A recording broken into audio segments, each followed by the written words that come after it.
الحمد للہ رب العالمین والصلاة والسلام علی سید المرسلین وعلی آلہ واصحابہ اجمعین۔ تمام تعریفیں اس اللہ ذوالجلال کے لیے ہیں جس نے انسان کو پیدا کیا، اسے بولنا سکھایا اور اس کی ہدایت کے لیے اپنا کلام یعنی قرآن مجید نازل فرمایا۔ وہ کلام جو نور ہے، جو شفا ہے، جو ہدایت ہے اور جو حق اور باطل کے درمیان فرق کرنے والا ہے۔ لاکھوں درود و سلام ہوں اس ذات اقدس پر یعنی جناب محمد الرسول اللہ صلی اللہ علیہ وسلم پر، جنہوں نے اس کتاب کی ایک ایک آیت کو اپنی زندگی میں ڈھال کر دکھایا اور قیامت تک کے لیے انسانیت کو اندھیروں سے نکال کر روشنی کی طرف لا کر کھڑا کیا۔ میرے دوستو، آج ہم جس دور سے گزر رہے ہیں وہاں قرآن ہمارے گھروں میں موجود تو ہے، ہماری زبانوں پر اس کی تلاوت تو ہے، لیکن ہماری زندگی اس کے اثرات سے بالکل خالی ہے۔ خاص طور پر جب رمضان المبارک کا مہینہ آتا ہے تو ہمارے درمیان ایک عجیب طرح کی دوڑ شروع ہو جاتی ہے۔ ہم میں سے ہر شخص اس کوشش میں رہتا ہے کہ وہ کتنے قرآن ختم کر لے، کوئی 3، کوئی 4، کوئی 5، کوئی 10 قرآن ختم کر رہا ہے۔ لیکن میرا سوال آج آپ سے اور خود اپنے آپ سے یہ ہے کہ کیا اللہ تعالیٰ نے یہ عظیم کتاب صرف اس لیے بھیجی تھی کہ ہم اس کے الفاظ کی گنتی پوری کریں؟ کیا ہم پاروں کی تعداد کو دیکھیں؟ کیا یہ کتاب صرف اس لیے تھی کہ ہم اسے خوبصورت کورس میں لپیٹ کر رکھیں اور سال میں ایک بار نکال کر تیزی کے ساتھ پڑھ جائیں؟ ہم یاد رکھیں، قرآن کوئی وظیفہ نہیں ہے جسے بنا سمجھے پڑھ کر صرف ثواب کما لیا جائے، بلکہ یہ دستور حیات یعنی کانسٹیٹیوشن آف لائف ہے۔ اللہ تعالیٰ نے قرآن حکیم میں بار بار ہمیں یہ آگاہ کیا ہے۔ سورہ محمد میں اللہ تعالیٰ فرماتا ہے افلا یدبرون القرآن ام علی قلوب اقفالها، کیا یہ لوگ قرآن میں غور و فکر نہیں کرتے یا ان کے دلوں پر تالے لگے ہوئے ہیں؟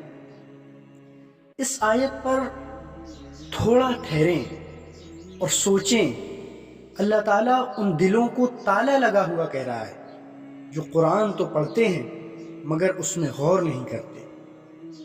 ہم تلاوت تو کرتے ہیں لیکن ہمارا کردار نہیں بدلتا، ہماری تجارت کرنے کا ذریعہ نہیں بدلتا، ہمارے اخلاق نہیں بدلتے۔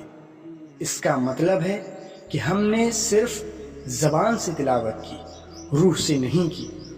قرآن کا اصل معجزہ اس کے الفاظ میں نہیں ہے بلکہ اس کے مفہوم میں ہے، جو انسان کی زندگی کو پلٹ کر کے رکھ دیتا ہے۔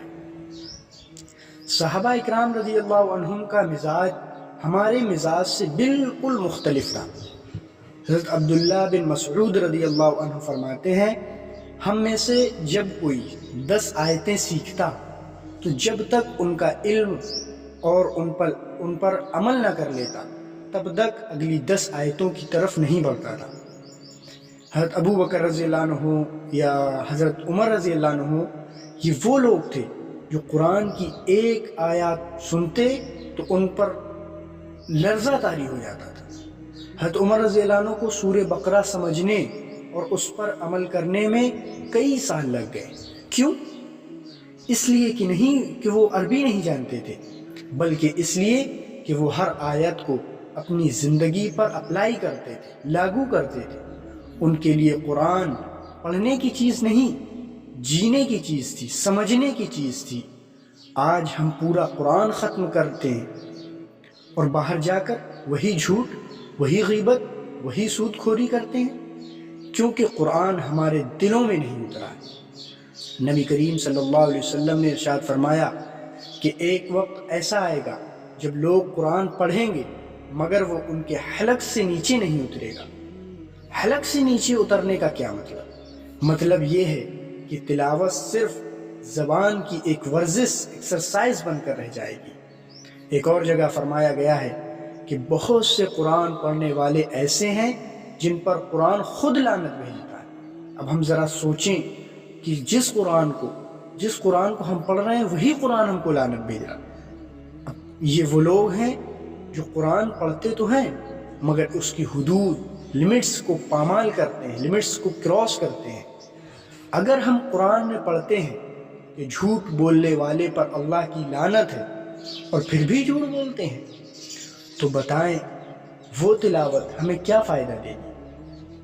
قرآن اس لیے نہیں آیا تھا کہ ہم اسے مردوں کو بخشنے کے لیے رکھیں، بلکہ اس لیے آیا تھا کہ یہ زندہ لوگوں کے جینے کا طریقہ بتلائے۔ میرے دوستو، میں یہ نہیں کہہ رہا کہ آپ تلاوت کم کر دیں۔ تلاوت کا اپنا مقام ہے، ہر حرف پر نیکیاں ہیں، لیکن نیکیوں کی لالچ میں مقصد کو نہ بھلائیں۔ رمضان میں 5 قرآن ختم کرنے کے بجائے ایک قرآن ترجمے اور تفسیر کے ساتھ ختم کریں۔ کم از کم 1 رکوع یا 5 آیتیں یا جتنا بھی ہو سکے 2 آیتیں، 1 آیت ایسی پڑھیں جن کا ترجمہ اپنے غور سے پڑھیں۔ ہر آیات کے بعد خود سے یہ سوال کریں، خود سے یہ پوچھیں کہ اس میں اللہ تعالیٰ مجھے کیا کہہ رہا ہے، کیا حکم دے رہا ہے، کس چیز سے منع کر رہا ہے، میرے لیے اس میں کیا حکم ہے۔ اگر ہم نے اور آپ نے قرآن کو سمجھ کر پڑھنا شروع کر دیا تو خدا کی قسم ہماری نماز بدل جائے گی، ہمارا روزہ بدل جائے گا، ہماری زندگی کا نظریہ بدل جائے گا۔ اللہ تعالیٰ ہم کو اور خاص کر مجھے قرآن کا سچا حامی و ناصر بنائے اور اس پر عمل کرنے کی توفیق عطا فرمائے۔ وما علینا الا البلاغ المبین، وآخر دعوانا الحمد للہ رب العالمین۔